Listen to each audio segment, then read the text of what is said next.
Ever feel like you're just one spilled coffee away from going full Hulk smash? Or that your inner peace is constantly under siege by rogue Wi-Fi signals and passive-aggressive emails? Yeah, me too. It's like we're all walking around with a little stick of dynamite labeled anger, just waiting for someone to light the fuse.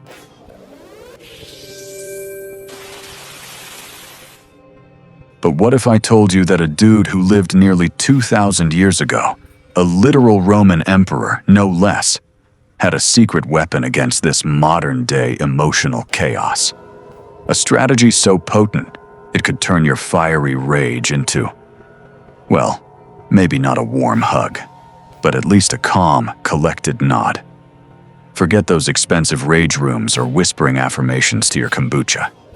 We're about to dive into the mind of Marcus Aurelius, the philosopher king, and uncover his surprisingly practical 6-step Stoic strategy to diffuse your inner inferno.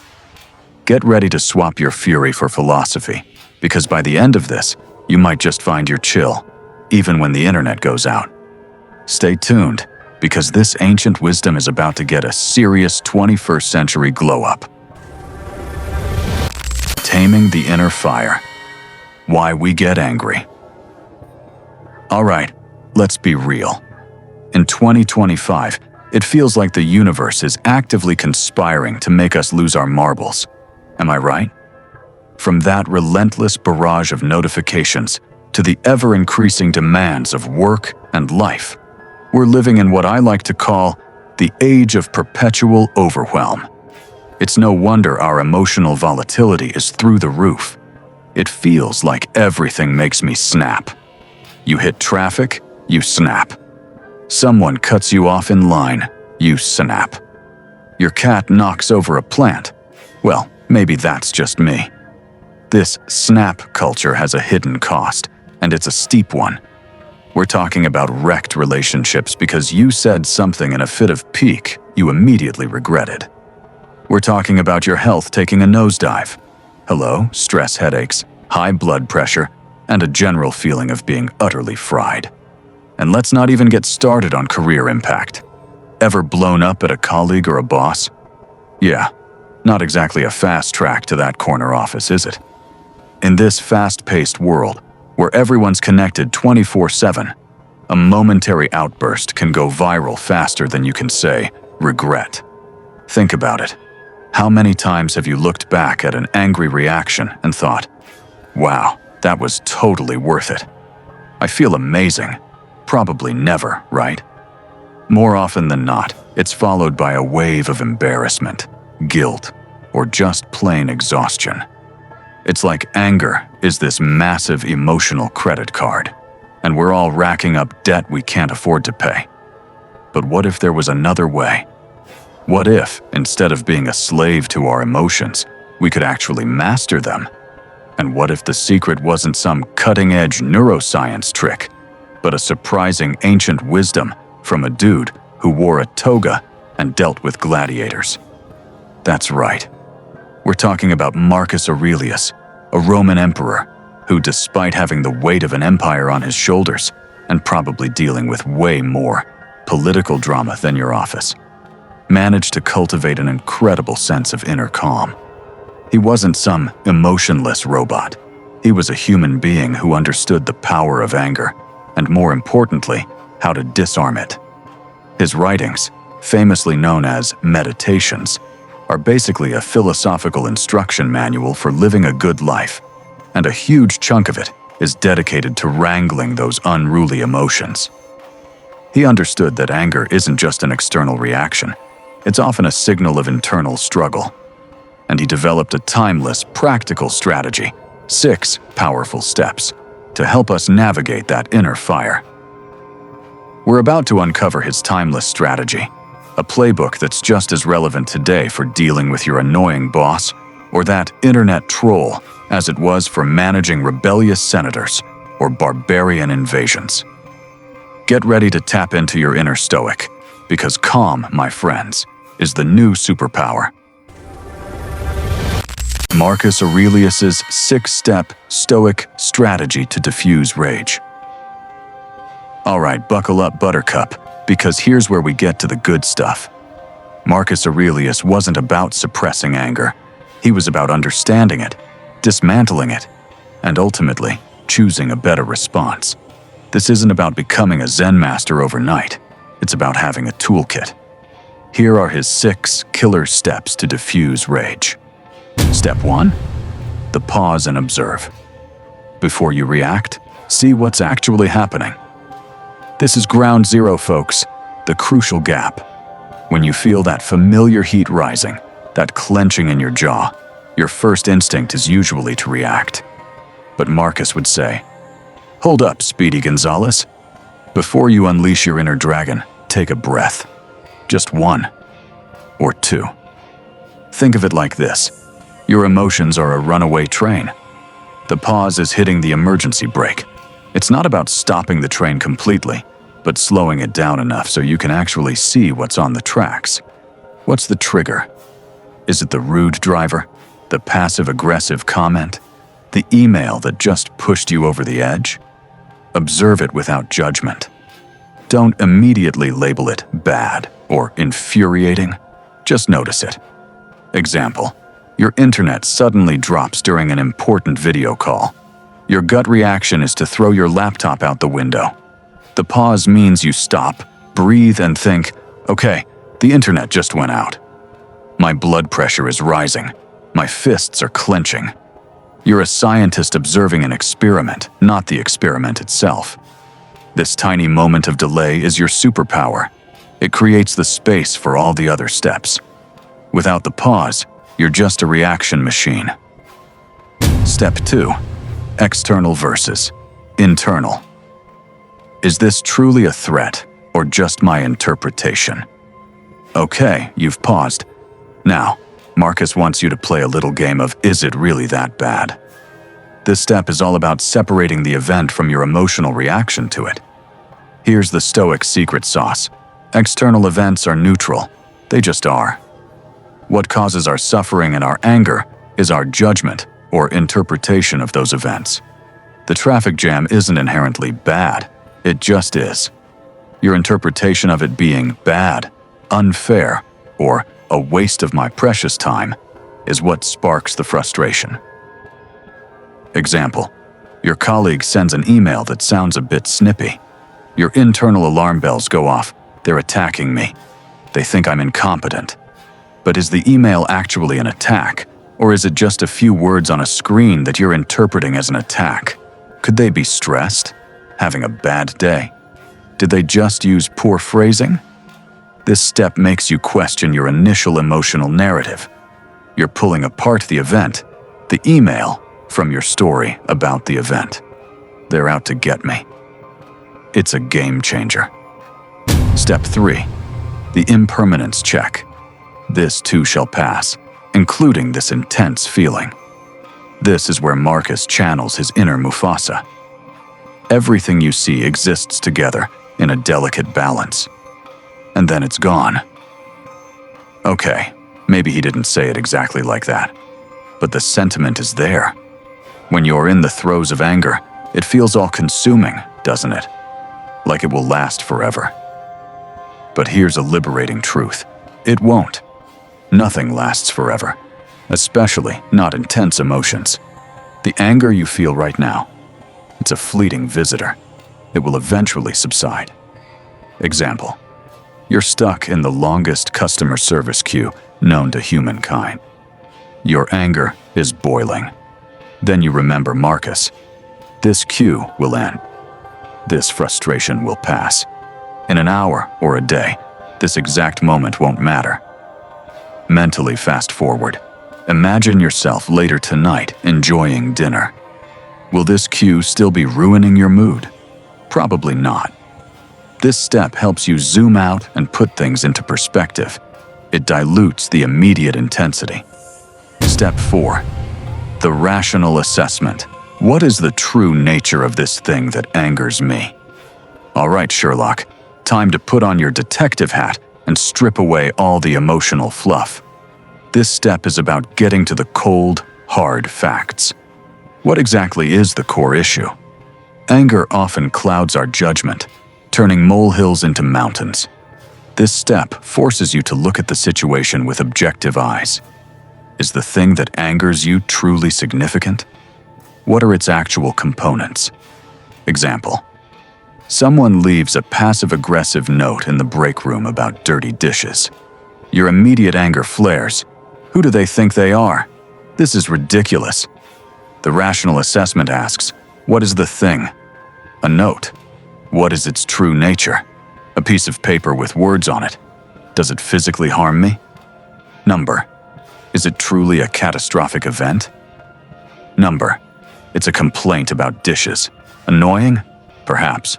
Worth my inner peace? Debatable. By breaking it down, you often realize the threat is far less imposing than your emotional brain made it out to be.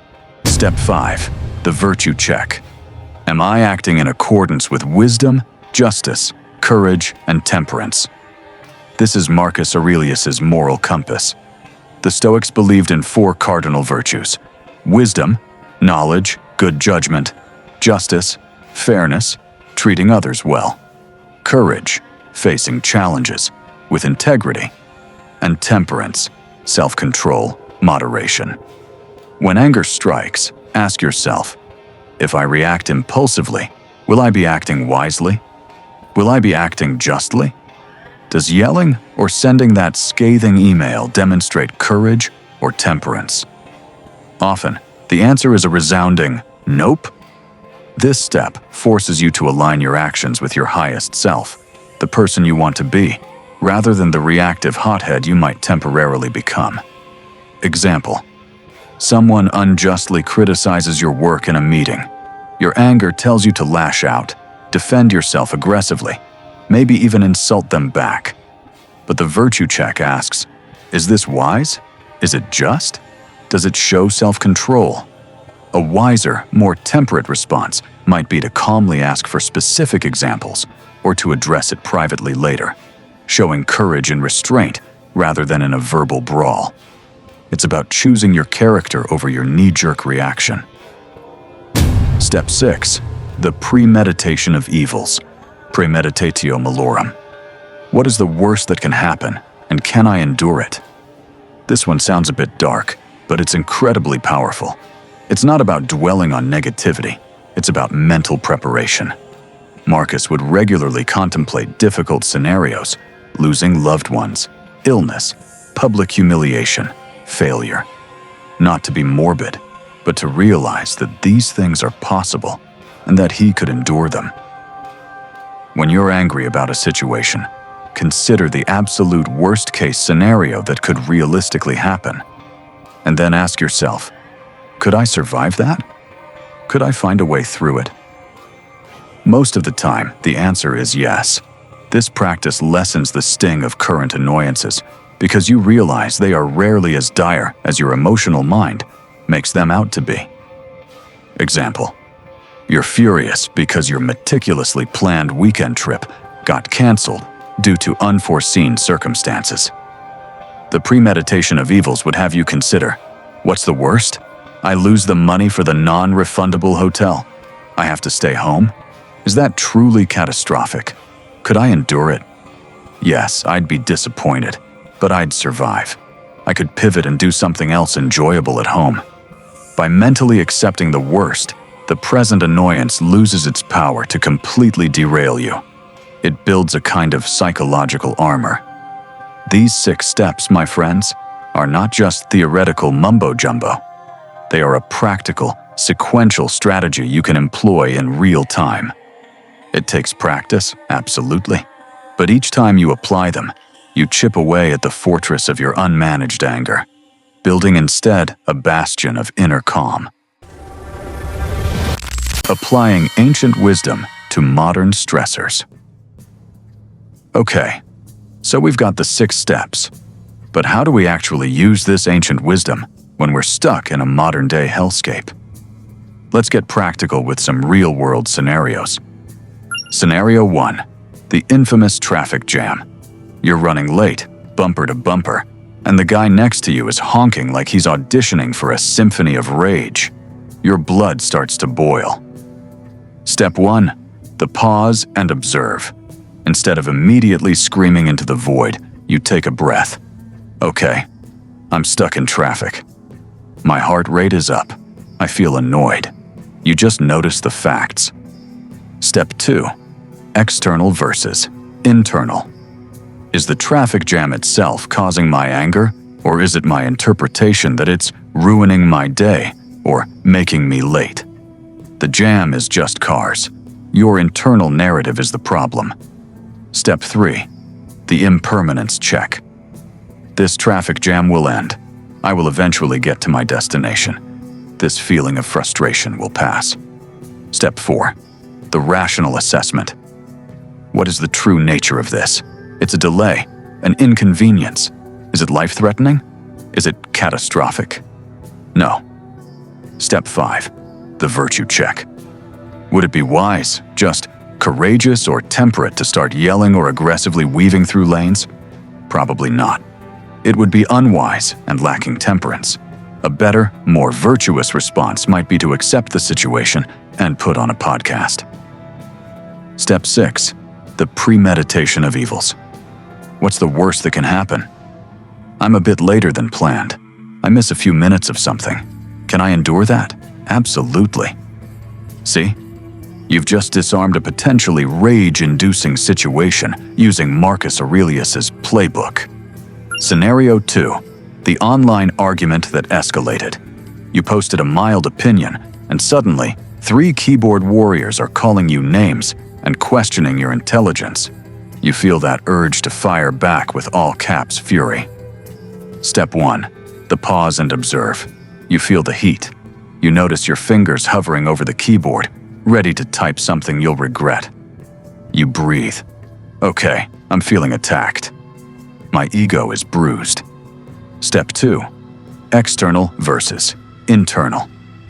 Are these anonymous comments truly defining my worth, or is my interpretation of them as personal attacks, causing my distress? They're just words on a screen from people you don't know. Step 3. The impermanence check. This online spat, like all online spats, will fade. In a week, will I even remember this? Probably not. Step 4. The rational assessment. What is the true nature of what they're saying? Opinions, sometimes uninformed, often driven by their own issues. Does it change reality? No. Step 5. Virtue check. Is it wise to engage in a pointless argument with strangers online? Does it show justice, courage, or temperance to sink to their level? It would be wise to disengage, just to myself, and temper it with my energy. Step 6. The premeditation of evils. What's the worst that can happen if I don't respond? They think they won? Who cares? Could I endure that? Easily. My peace is more valuable. This isn't about being a doormat. It's about choosing your battles and recognizing when a battle isn't worth fighting. Practice exercises for your busy schedule. I know you're busy, so these aren't meant to be huge, time-consuming tasks. They're mental shifts and quick journaling prompts. 1.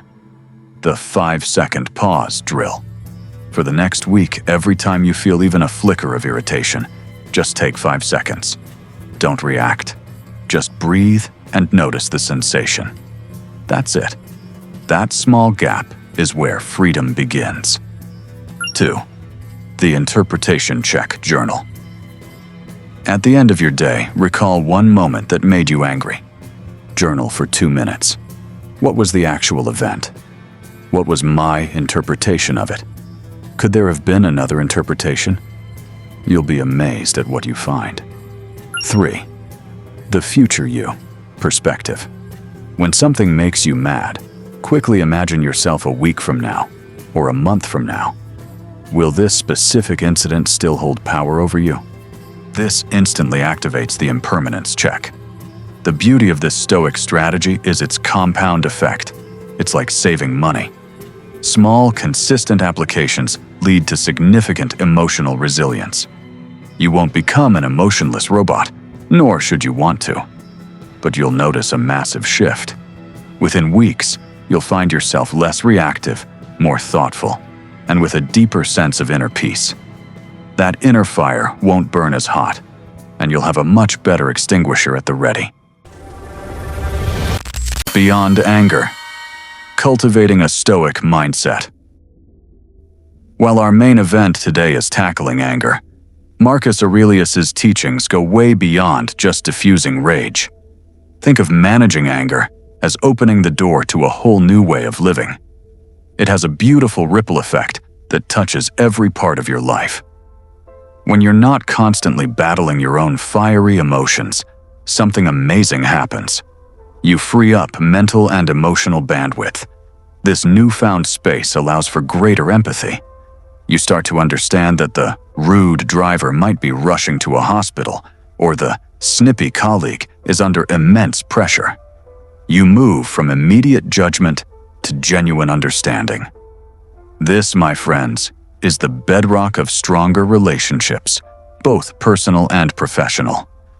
When you're less reactive, people feel safer and more open with you. Imagine that. Your personal and professional life starts to flourish because you're not projecting your internal chaos outwards. Stoicism isn't just a band-aid for anger, it's a holistic approach to well-being. Once you start mastering your reactions, you naturally begin to cultivate other powerful emotions and states of mind. From the ashes of unmanaged anger, you can build gratitude, presence, and purpose. Think about it. Gratitude. When you're not simmering with resentment or frustration, you suddenly notice all the good stuff around you. The warm cup of coffee, the sun shining, the fact that you have an internet connection, even if it occasionally drops. Stoicism encourages focusing on what you do have, not what's missing or what's annoying you. Presence. Anger often drags us into the past.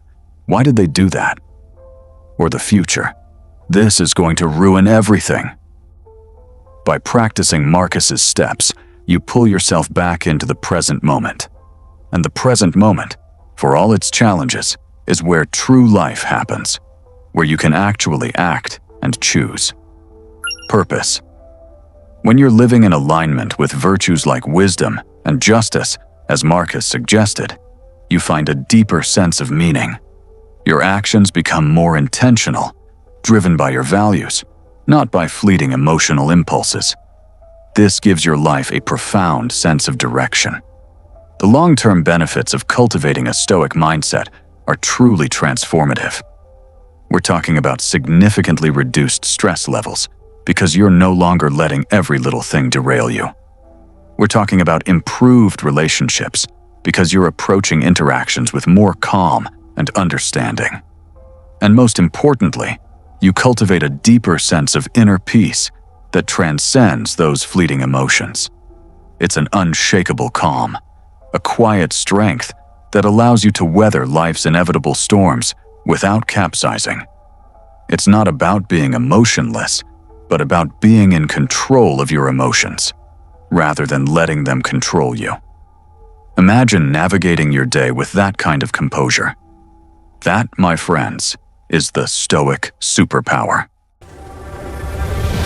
So, there you have it. Marcus Aurelius's incredible 6-step strategy to tame your inner fire. This isn't just ancient philosophy.